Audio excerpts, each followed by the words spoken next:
नमस्कार जय जगन्नाथ आपण समस्त आम चैनल को स्वागत। आज आम पश्चिम ओडिशा प्रसिद्ध चाउल बरा बनैबा। या सहित मु दुई प्रकार चटनी शेयर करिछि जोटा कि चाउल बरा सह खाइले बहुत भल लगे। आशा करुछि आज रेसिपी आपनको बहुत भल लगे। चाउल बरा रे खाइबा पई दुईटी चटनी बनैबा। गोटे हेउछि तेंतुली झोल आ गोटे हेउछि टमाटो चटनी। तेंतुली झोल बनैबा पई मु किछि रसुण अदा सुखिला लंका मुझे सुखिला लंका भाजिकी गुंड करके नहीं छुंक पाई भृसंग पत्र पंचफुटण किछि कटा धनिया पत्र नहीं। तेंतुली को मु पानी रे 15 मिनट पूर्व बतुराई देइथिली। गोटे छोट चामच चीनी आ लुण मध्य नहीं। टमाटो चटनी बनैबा पई मु प्रथमे नहीं किछि पाचिला टमाटो अदा रसुण कटा कंचा लंका आउ किछि धनिया पत्र। प्रथमे आमे काटी रखिथिबा अदा रसुण आउ कंचा लंका को भलरे छेचि नबा।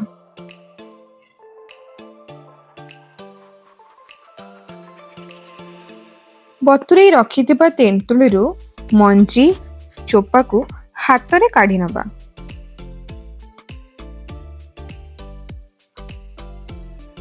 देखंतु एठी मु सबु चोपा काढी नेछि। आपण चाहिले याको बहलिया रखि परिबे नहले जेहेतु यार ना हेउची तेंतुली झोल आपण पानी अल्प मिसाइले बरा सह खाइबा को बेसी भल लागिबो। एठी मु नॉर्मल हाफ कप पानी ऐड करछि। जेहेतु तेंतुली बहुत खट्टा थाए आपण चाहिले इथरे किछि चीनी मध्ये ऐड करि परिबे। जदि आपनको खट्टा खाइबा पसंद देन आपण चीनी को अवॉइड करि परिबे। स्वाद अनुसार लूण मध्ये ऐड करिवे।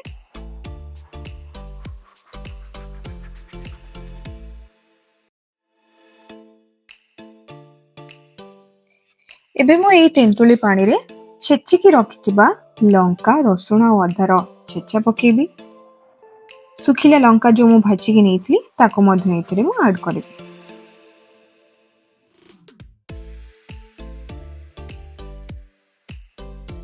चलंतु आमे तेंतुली पानी पाई छुंक प्रस्तुत करिबा। तो प्रथमे मु एठी किछि रिफाइन तेल नेछि। रिफाइन तेल रे मछि पंचफुटण आउ किछि भृसंग पत्र ऐड करूछि।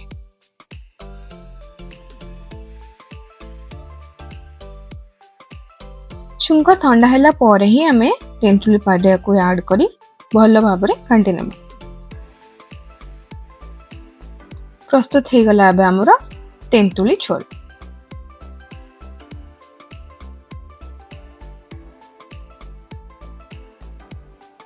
चलंतु बनेबा हमर नेक्स्ट चटनी।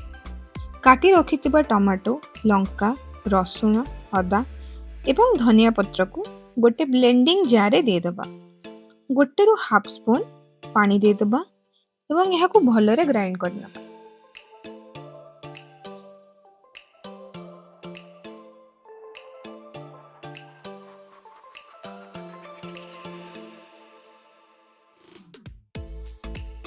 बे हमरो टमाटो चटनी रेडी हो जाइछि। इतने आमे किछि स्वाद अनुसार लूण और कलर पई मु किछि काश्मीरी चिली ऐड करछि।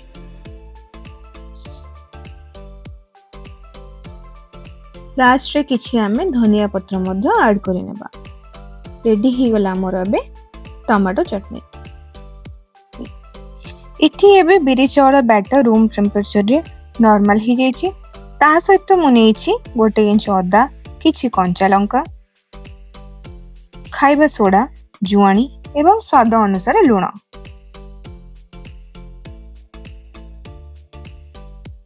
प्रथमे आमे एठी किछि अदा रसुण छेचा ऐड करिबा किछि जुआनी दरकार अनुसार आमे एठी खाइबा सोडा मध्य ऐड करिबा। लास्ट को स्वाद अनुसार लूण मध्य ऐड करिबा।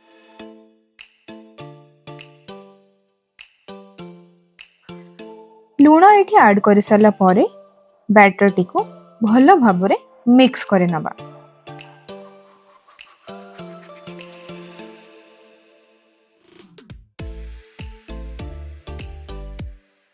बरा जानिया पाई मु ऑलरेडी पैन टी को इंडक्शन ऊपर बसई देछि।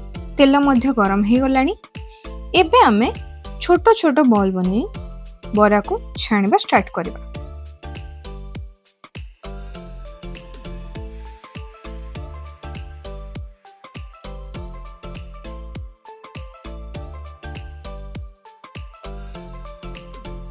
देखि पारुथिबे बरा एठी केते क्रिस्पी देखा जाउची। एबे आमे ताको गोटे जगह रे काढी नेबा। देखंतु हमर एठी सुपर क्रिस्पी चावल बड़ा रेडी हो जाइछि। दुईटी चटनी सहित आपण मध्य घरे बनै खांतु। चैनल को सब्सक्राइब मध्य कर दियंतु।